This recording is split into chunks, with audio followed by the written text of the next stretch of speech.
Venus with Shocking Blue, or the other way around, if you like. Talking of Shocking Blue, here's Jimmy Young's latest remarks. What another scintillating performance, I thought. Yes, I thought so too. Very kind of you to say so. Pity you don't believe it. I'll see you tomorrow, Gov. Bye, Jim. Bye for now.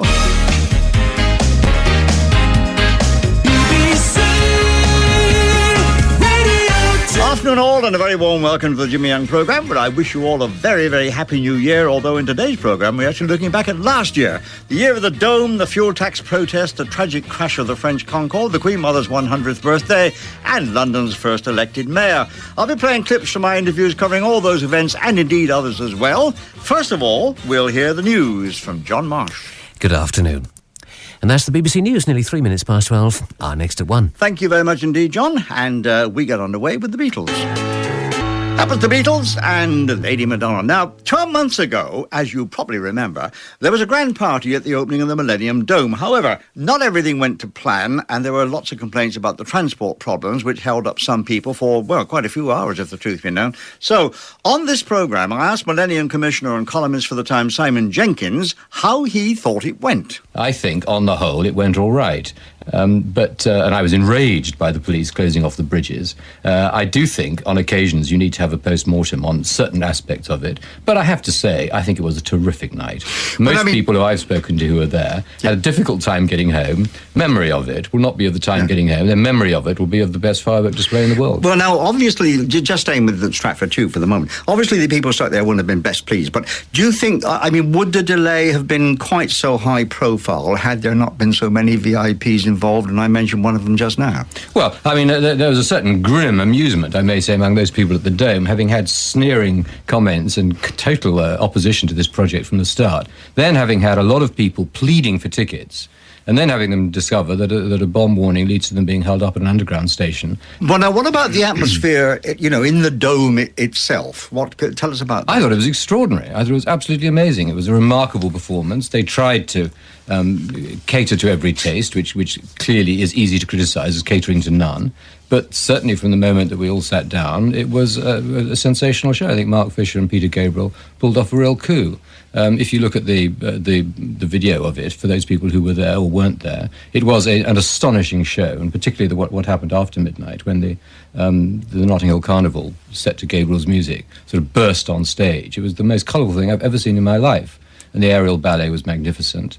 It was a remarkable show. Now, how much of that is televised, how much of that you can communicate to other people, is admittedly difficult. It was essentially for those people who are there. But it was a remarkable way of kicking off the Dome itself.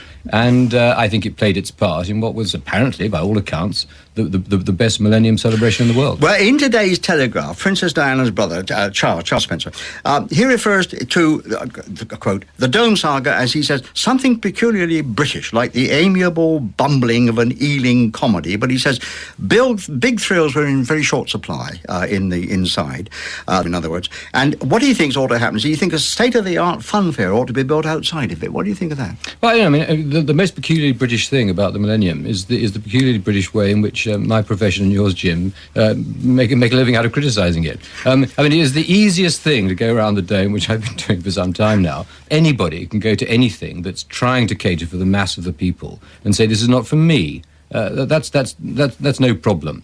I said in the self-portrait zone, where these wonderful Gerald Scarfe statues are, satirical statues are standing, we ought to have had the great British cynic.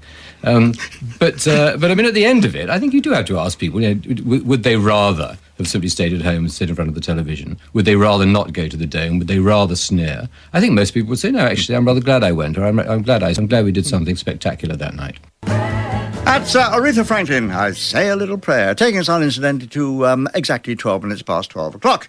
Dr. Harold Shipman was jailed for life, having been found guilty of murdering 15 patients by lethal injection, although it's true to say that the local coroner believed that he'd actually been responsible for the 150 patients. Now, naturally, many people wondered how a family doctor could murder so many people and get away with it for so long.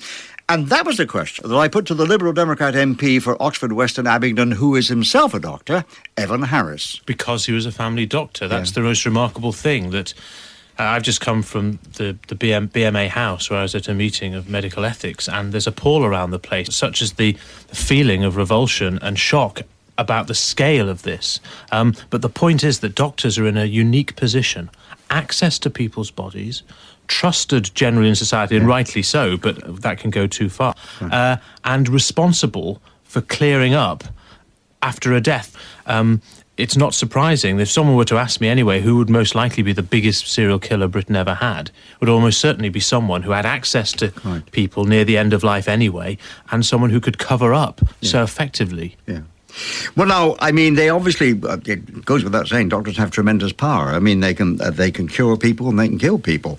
They also, they sign the death certificate stating the cause of death and so on. Do they have too much power, or put another way, do they have too much unsupervised power?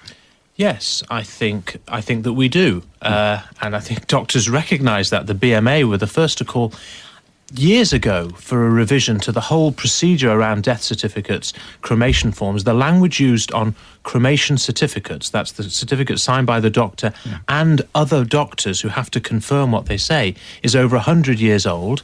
There is a general unwillingness on all governments to sort of legislate around issues of death because it's complicated. They have the churches breathing down their neck, and it's a real disincentive. And I think if Tony Blair sort of rails against the forces of conservatism, then he's got to be radical on this sort of issue. This is what a former chairman of the BMA Ethics Committee, Stuart Horner, wrote in The Guardian today, that the law around death certificates and post-mortems is very out of date, and that's coupled with an aversion, an understandable aversion, but nevertheless an unsatisfactory aversion of relatives to be keen on post-mortems.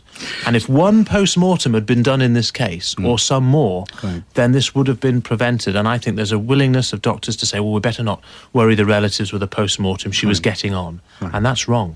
But I come back, Jimmy, to the problem that we can have all these systems in for detection of mass murderers, if you like, everywhere. But really, this man should never have been allowed to practice, let alone unsupervised in the way he was. Previous conviction for drugs offences. Absolutely. And no proper audit of his high death rates. Well, now, I mean, it was noticed that many of his patients were dying in, shall we say, unusual circumstances. Minutes before dying, there they were sitting on a chair, perfectly healthy, having a cup of tea and so on. I mean, would that not have come to the notice of anybody in authority? I think we have a problem with the way we look at doctors. And I've said this for a long time. And I think doctors are increasingly saying this. We swing from they are the source of all problems, sue them. Yeah. And a lot of people do look for someone to blame when something goes wrong, even when there's no one's at fault. Right. And maybe we need to look at no-fault compensation to get away from that extreme. Now, on the other hand, there's, I think, overstated deference to the doctor, particularly amongst older people who are often the people involved, or sadly, tragically, were the people involved on the whole in these sort of cases. George Benson, Lady Love Me One More Time. Now then, on May the 4th last year, London became the first city in Britain to directly elect its own mayor, and a month before polling day, I went up in the London Eye, which was a wonderful experience, incidentally, to interview the four main contenders. They were the independent candidate Ken Livingstone, Liberal Democrat Susan Kramer, Conservative Steve Norris, and Labour's Frank Dobson. And I began by asking Frank for his reaction to the headline in that day's London Evening Standard, which said that he looked dead in the water. But I think the most significant thing in that poll is that Ken has lost 12 points and Steve Norris and myself are level pegging. And I think that as the seriousness of the campaign and the seriousness of the mayor's job becomes more widely known, then I will do better. Ken, Frank is quite right. You're down 12 points. Do you think, I mean, you've referred to the IRA as freedom fighters. You've expressed sympathy with the City of London rioters. You want drugs decriminalised. You want to welcome more refugees in. There's a report out today that says London is chock-a-block with them, incidentally. You want gay marriages and so on. Capitalists are worse than Hitler. Are you emerging as the extremist candidate? Is that the reason for the decline? I think you'll find that almost all of those are not exactly what I said, to put it mildly. I made it absolutely clear I'm not in favour of legalising drugs. There's no way in which you can have gay marriages. And if anyone is relying solely on the newspapers, they are going to get a distorted view of this campaign. We're now back to normal levels. I've got 49%, which is actually where we were last October, when it was Jeffrey Archer was then second. So the decline of the 12 points down doesn't worry you? No, I've always said these opinion poll ratings are nonsense. Okay. This will be a tight fight, and at the end of the day, I suspect I've always thought it would go to a second ballot, and I think it will be very close run thing. Okay, let me go to Steve. Then you're now level pegger. You're not actually. You're 1 point in front. Does that surprise you? No, it doesn't surprise me. And, like Frank, to be honest, I think what we're beginning to see is a bit more sort of realism entering the contest. I think the significance is now people are beginning to actually listen to what the kids say and look at what their policies are. You were rejected by your party 3 times. I mean, does London actually need a mayor?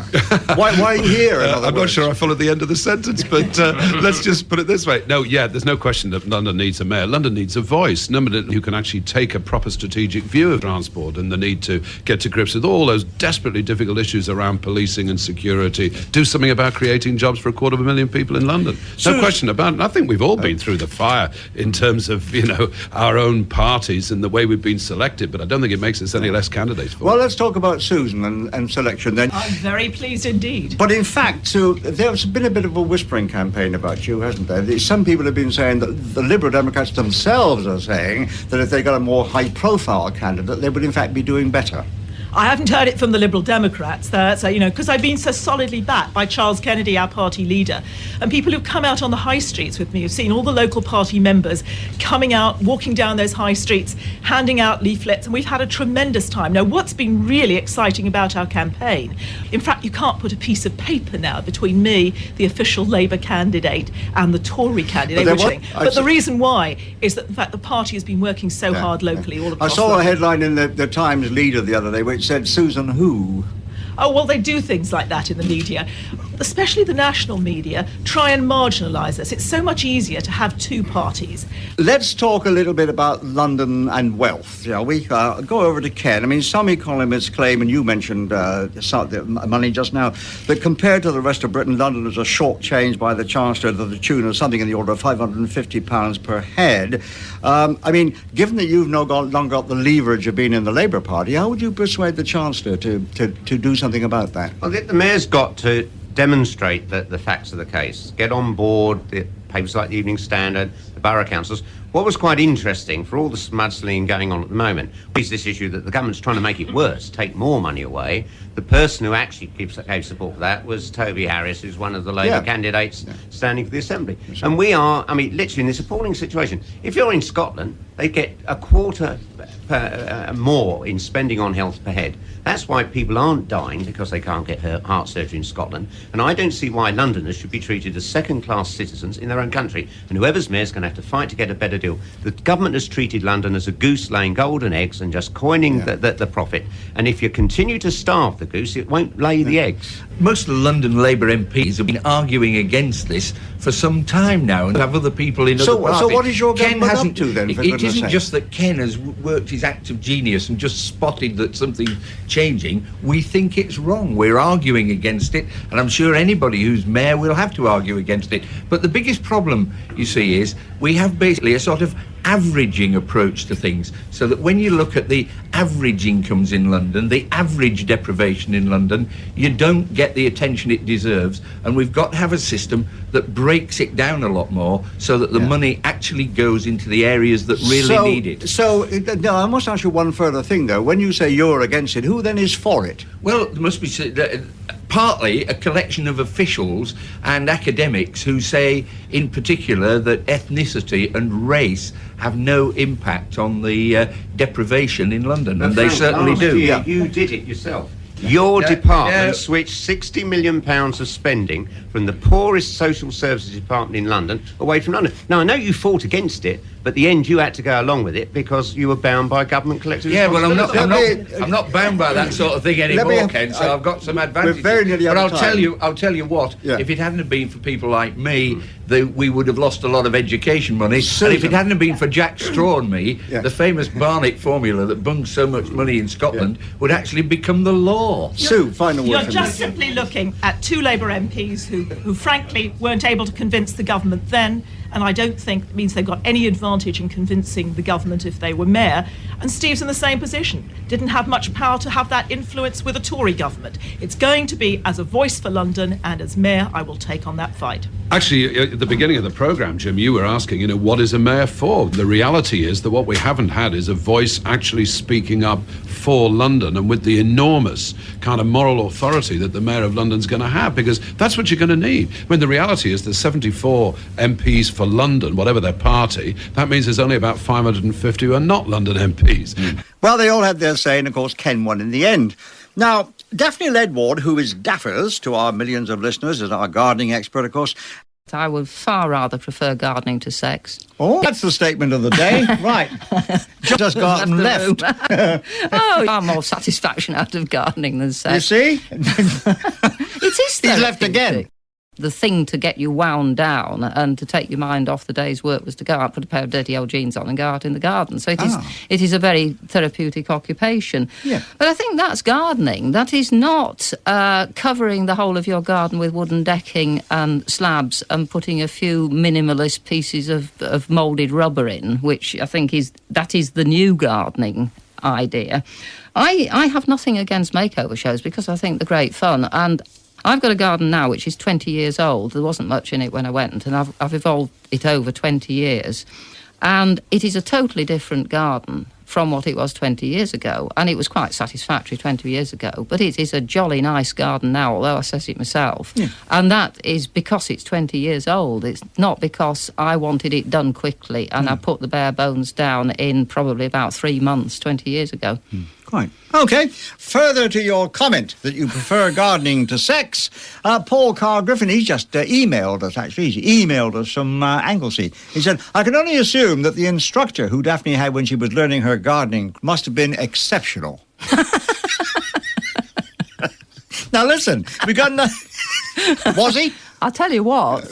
Go on then. Don't say anything you'll live to regret. One of the chaps who got me really interested in this, who never knew about it. Are we talking sex or gardening? I'm talking now? Gardening, actually. Oh, fine, OK. He never knew anything about this, but I didn't half fancy him rotten. Mind you, he is now more than middle-aged, and I'm glad I didn't fancy him that much. Now, in July last year, an Air France Concorde crashed shortly after takeoff. It killed 113 people. And I asked former Concorde pilot John Hutchinson whether it was likely that an engine fire actually led to the crash. Oh, I think it's quite clear from the pictures we've seen that that was some catastrophic and uncontained event within an engine. Yeah. So I'm assuming that it happened after V1 and that he had no option then but to carry that failure up into the air with him to sort out in the normal routine way that we're trained to do on the flight simulators at very regular intervals. Quite. Now, meanwhile, of course, questions are being asked. I mean, the Daily Mail today, for instance, says, can a jet that is 31 years old really be safe? And on the other side of the same coin, some experts say, well, yes, Concordes are over 30 years old, but they've actually flown less in terms of air hours than the many much younger jumbo 747s. And what is more, flying supersonic puts less of a strain on the aircraft. I mean, what's your view of that? The second proposition you put forward is the correct one. Yes. I mean, Concorde is an immensely safe airplane, and I really do say that with my hand on my heart. I mean that quite sincerely. It's a very tough, strong airframe, vastly over-engineered. It's a very tough, strong engine with a huge amount of reserve capacity in it. And so the airplane, quite seriously, is, in my view, the safest airplane in the skies today, and that's in spite of this ghastly tragedy of yesterday. Yeah. And as you've just pointed out, I mean, the British Airways Concordes have the highest number of flight hours. Quite. Something like 2.5 times the amount of flying that the French Concordes have achieved. And yet, in comparison with a subsonic airplane of similar age, they've hardly been run in, so to speak. Yeah. And the French airplanes, I mean, that airplane that crashed yesterday had done less than 12,000 hours over 24 years. That's nothing. That was former Concorde pilot Don Hutchinson. Now, pensions, of course, were near the top of the political agenda for much of last year. And back in March, I told the Chancellor, Gordon Brown, that millions of pensioners were insulted by his miserly increase of 75 pence in the basic state pension. And I asked him why he didn't simply increase the state pension right across the board. The state pension it rises every year in line with the index of inflation that has been the index used for many, many years. In actual fact, the state pension will rise next year, after this year, by more than £2, and for couples by more than £3. And it depends on the index of inflation in September. But because of these indices, I recognise the problems that pensioners face. That's why I put the winter allowance at £100. Now, that is £2 a week extra for every pensioner household. We're raising it to £150, so it's £3 a week from this November. Then we are introducing for the over 75s the free colour television licence, which is £104, and that will be paid from the 1st of November. And incidentally, people who have unexpired licence months, they will get a refund from the 1st of November as well. Then we've also tried to help pensioners with savings. I understand the problem of people who have occupational pensions that are modest and who therefore don't qualify for some of the other benefits.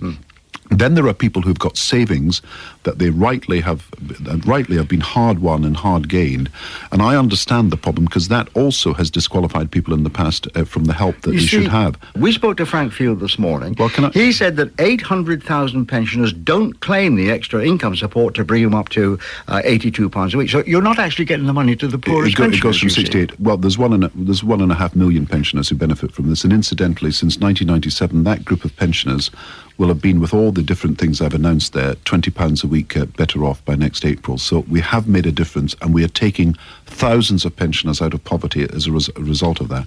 Why couldn't you at least have raised the basic pension for the poorest pensioners aged over 80? Well, what we've done, of course, is with the minimum income guarantee, is for every pensioner over 75, they get a higher rate. So if the £82 is the minimum guarantee for pensioners over 65 and women over 60, then there's a higher rate, which is £137 for a couple, for those over 75. So there is a higher rate for over 75, and that includes, obviously, the over 80s. You see, the thing that puzzles a lot of people is that you find it possible to raise child benefit for all families, which would include millionaires, presumably. But when it comes to pensioners, they have to fill in complicated forms and things. Well, what we've done with child benefit, actually, is introduce a new children's tax credit, and child benefit will rise in line with inflation as it does. Children's tax credit will be available for middle and lower income families, but it will be tapered away for the millionaires and the higher income families. So we have made that change.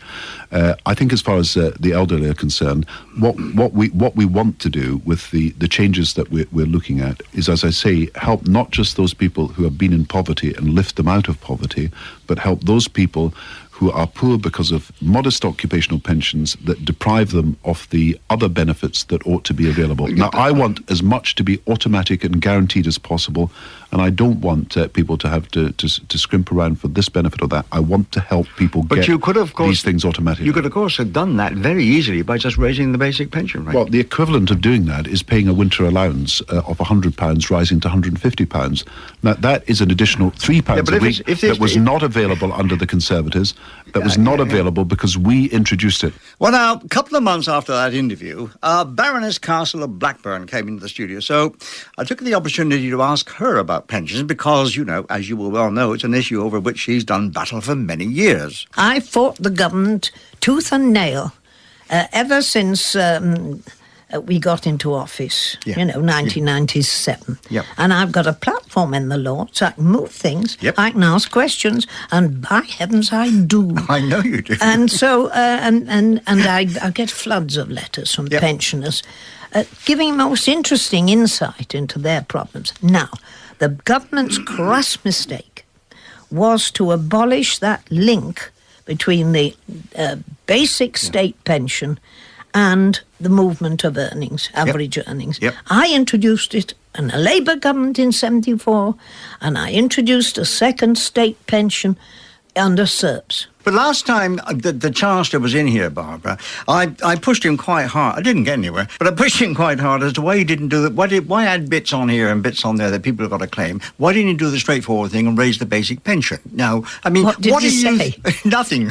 I've been asking exactly the same question. I moved amendments to last year's bill on welfare reform and pensions bill. Yeah. One of them was to make the basic state pension the equivalent of the minimum income guarantee, which would have brought up to £78. And the argument I used was, look, you say as a government, this is the minimum people ought to have to live on. So why are you not giving it to the basic state pensioner? Well, you asked him what did he say to me. What did he say to you? Oh, well, they say, they prattle, they're pouring it out now. It's interesting because they're recognising the strength of our arguments by pretending they're meeting them. Oh, they say, look, we're spending far more on the pensioners now than they would have got if you'd had the earnings link restored. But they're not looking at the principle of the thing. And what is criminal is that a government that says it wants people to stand on their own feet, then to penalise those who do by giving them a miserable basic pension, and for the people who haven't been frugal and saved and the rest of them, it's going to give them a minimum income guarantee. You're putting a premium on fecklessness instead of on frugality. We've got an election coming up before too long. What do you think they'll do this side of the election? Will they meet you? Will they? No, I tell you what they do. Right. They put sticking plaster on the bits that are too sore. It's just because they lost a lot of votes from pensioners during the last elections. I remember trying to persuade Gordon Brown, spending hours with him, to put the pledge in the manifesto to restore the earnings link. And I said, give us the earnings link, Gordon, and I personally will deliver to you 4 million pensioners' votes. Well, he looked sort of, let me, but he went away and did nothing. That was Simon and Garfunkel, Homeward Bound. Now, over the last 12 months, the Millennium Dome's, it's hardly been out of the news, actually. And during that time, the chief executive of the new Millennium Experience Company, PY Gerbeau, came in twice to talk to me. First time was in July, when a £2 million advertising campaign had just been launched, and that was in an attempt to persuade more people to visit the Dome. Politicians, you said, undermining the Dome and so on. And then last week, the Duke of Edinburgh was at it. He was opening a new centre for mathematical studies. Here we go. And he said, opening new mathematical studies at Cambridge University. He said, this is a lot less expensive than the Dome, and I think it's going to be a great deal more useful. Now, what would you like to say to the Duke of Edinburgh, I wonder? Come over and check for yourselves, because we changed a lot of things since you came on opening night, and I'm sure you got a mind on your own, and he's got one, and he love it. That's all I have to say. I mean, there's some kind of a national trend, around, I want to be trendy, so I'm going to knock it down. I think there's more and more people that get really aggravated about it and say, hey, I loved it. And people from the media, as a political world, are starting to say, we had it. Okay, fine. You're shooting at the past. Why don't you look at the achievement at the present? Why don't you look at the business as it is today? If the government, or any government for that matter, wanted a memorial for the Millennium, say, why couldn't they have a Millennium Hospital or whatever, that the money would have been better spent that way? What do you say to that argument? The debate should have been done 2 or 3 years ago. It's over. The decision was made. There was some trouble at the start. We fixed the product. We fixed the business. So let's stand it for it. And this is a success every day. And you look at and you listen to the 3.4 million people that came over. They all love the product, and they more importantly love the people out there. Well, just 3 months after the new buzz around the area, PY came in again. By that time, the Dome's visitors' target had been drastically reduced to 4.5 million. It had been given yet more extra money, but questions were still being asked as to how long it could keep going.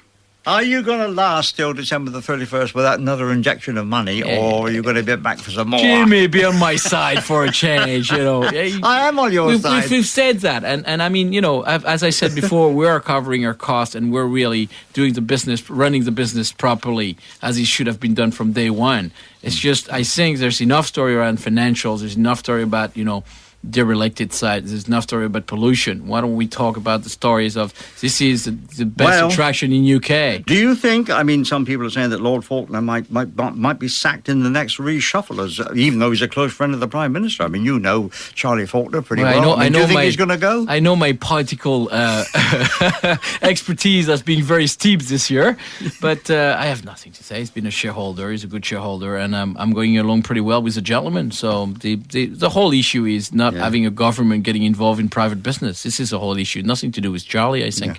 Yeah. My personal advice, who am I?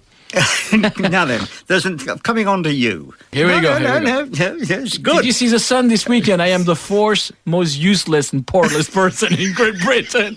Am I happy? I missed that one. Yeah. Wonderful. Hey, as I said before, shoot me as soon as you leave the dome alone, and we're okay until the end of the year. We don't want to shoot you. We want to find you a job. Oh, that sounds good. Listen to Jimmy, everybody.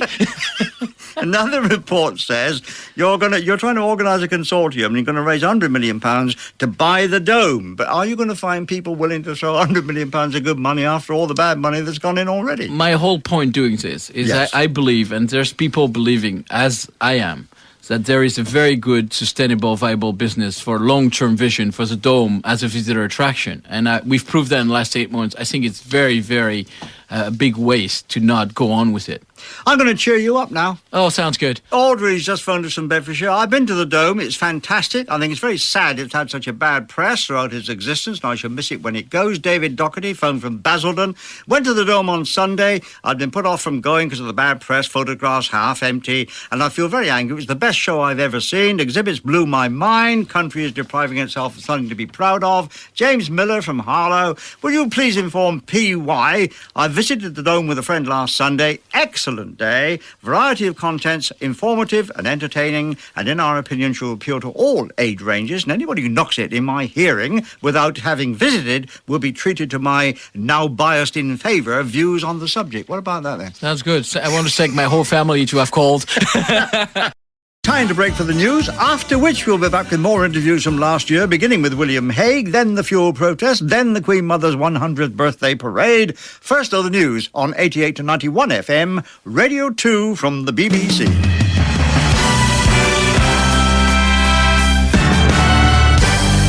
It's 1 o'clock. This is John Marsh.